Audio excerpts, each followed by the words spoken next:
Welcome back to the channel, guys. Today we're going to talk about one of the Florida fishing secrets on how to catch fish no matter how tough the fishing is. This not only will apply for Florida fishermen, but if you live anywhere in the country that has a lot of grass and vegetation like the stuff behind me here, this will help you catch fish even when the fishing is tough there. So let's jump right into the video. We're going to talk about the gear you need to fish this bait. Then we're going to go out on the water. We're going to fish it. We're going to show you how to fish it, where to fish it, and hopefully catch some fish along the way. So stay tuned for the rest of today's video and you'll be catching more fish no matter how tough your fishing is in no time. So what is this rig that you need to be throwing to catch more fish when the fishing is tough? Well, it's simply a Senko, but it is on a weight here. I know what you're saying, Senko, no big deal. Everyone throws a Senko when the fishing is tough. This is a way to power fish a Senko and still catch a lot of fish. The rig that I have here is a bobber stop. I put that on my line first. Then this is a 3/8 ounce weight. You don't need a 3/8. You can use whatever weight you need to get away with. The goal is you want to use the lightest weight possible. So here in Florida, I'm flipping some pretty heavy mats and stuff like that. I want to use a little bit heavier weight, like a 3/8. If you're fishing very shallow water, very sparse vegetation or cover, you can go down to a quarter, a 5/16, even a 3/16. You want a very light weight. You want this to fall slow. That is the key to this presentation. The slower you can get this to fall, but still get through the cover, is going to get you more bites. The difference between a 5/16 and a quarter ounce is only a 1/16 ounce. But if you can use the quarter over the 5/16, you will get more bites than the person using a 5/16 ounce with this same technique. Now, you can go even heavier if you need to as well, but the benefit of using the Senko on this rig is that it will pretty much go through any cover that you can possibly fish. It has no appendages, it's a perfectly straight bait. Because of that, I can use this lighter weight, which we'll talk about later in today's video, where I'm typically fishing a beaver on a 1 ounce weight to get it down through the cover. I can take this 3/8 ounce, pick and choose my holes I'm casting into, and make sure my bait is getting down to the bottom at all times.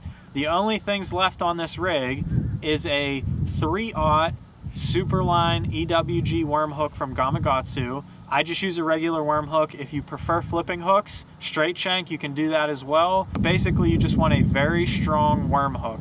And then you have a Senko, and that's it. In previous videos, I've talked about how you need to have a Gary Yamamoto Senko if you're fishing a wacky rig. This is not a wacky rig. It has a weight attached to it. I buy my Senkos from Bitters. I get a giant bag of them. This is like 80 or so in a bag, 80 to 100. And I only pay $30 for them. So they're way cheaper than Gary Yamamoto's.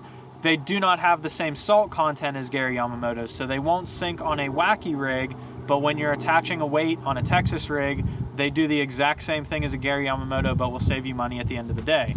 As for color, I'm in Florida, so black and blue or Junebug works really, really well, just a dark colored bait. If you fish clear water, a green pumpkin or a watermelon red would work well. Just your basic colors, you don't need to get fancy with this. This is all about being efficient, making a lot of casts, and putting it in front of a fish that's willing to bite. You're covering water with a finesse bait without actually finesse fishing and having to hold a spinning rod and fish very, very slowly. That is what this presentation is made to do. Now, as for my rod, reel, and line setup, I've been using a Kistler KLX 7.6 heavy. This rod has been awesome. I've been using it down here the past couple days in Florida. Super sensitive rod. The key is that you just want a rod with a fast tip and a heavy backbone so that you can feel the bite when it's in there and differentiate weeds or a fish and be able to set the hook properly and not lose any fish at that time, and have enough backbone to get them out. I'm fishing some very heavy cover,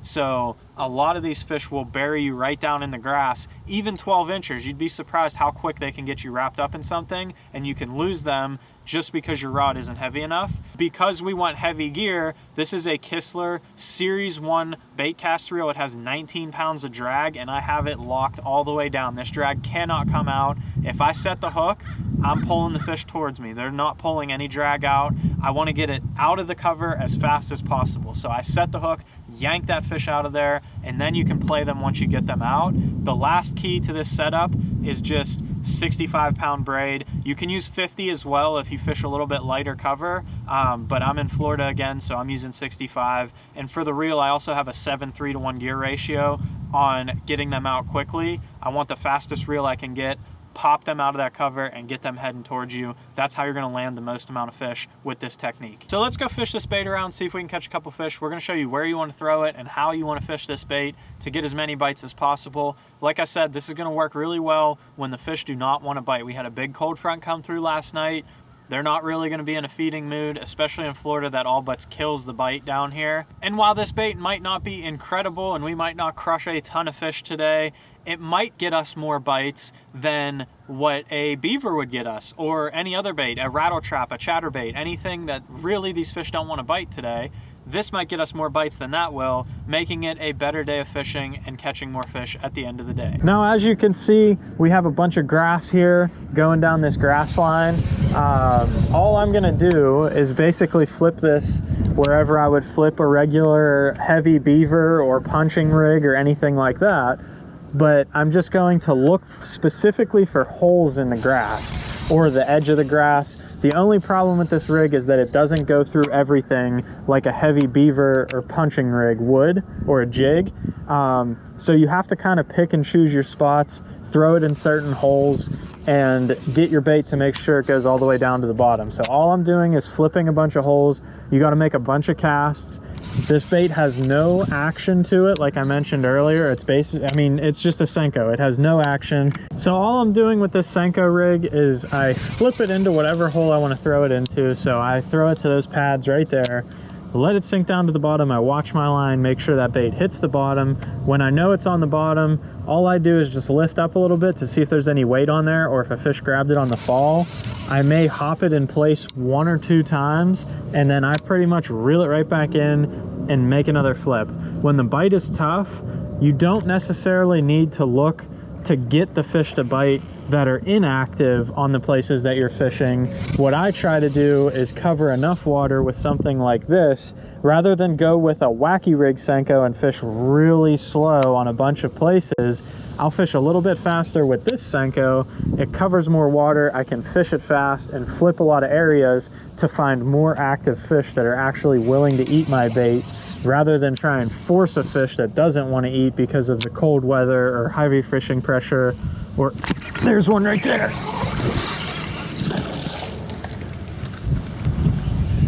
And that's what I mean. Bite's been tough, but I'm covering water, looking for fish that are willing to eat this and aggressive, rather than forcing inactive fish to eat a bait. As you can see, I flipped in this mat of grass that's right here. That fish ate it and took off with it. He was so aggressive and ready to eat, while all these other bass are really not ready to eat yet because of the cold front. So I found an active fish right after we just found that other active fish, and that is how we're catching these fish with that Senko. So we'll keep flipping. And the reason I don't fish the bait very slow and keep it in one place and move it a lot is because I'm making very targeted casts with this, trying to cover a ton of water. Only things that look good, high percentage areas that I think a fish would be in, is what I'm casting to. I'm not just casting to anything or throwing it out across a grass flat and fishing it really slowly. I'm literally looking for areas that, okay, a fish might be in this grass mat right here. I'm gonna fish the perimeter of this grass mat because my bait won't be able to go through it. And if there's one that's active on the outside of this grass mat, then I'll catch him, because it's hard for them to resist this bait if it falls down in front of their face.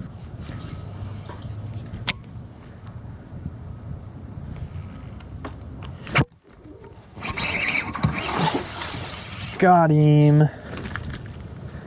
That's why you watch your braid on the way down. I literally saw that hit the bottom, my line jumped, and then I saw it start swimming off. I knew the fish had it before he even felt him on the other end.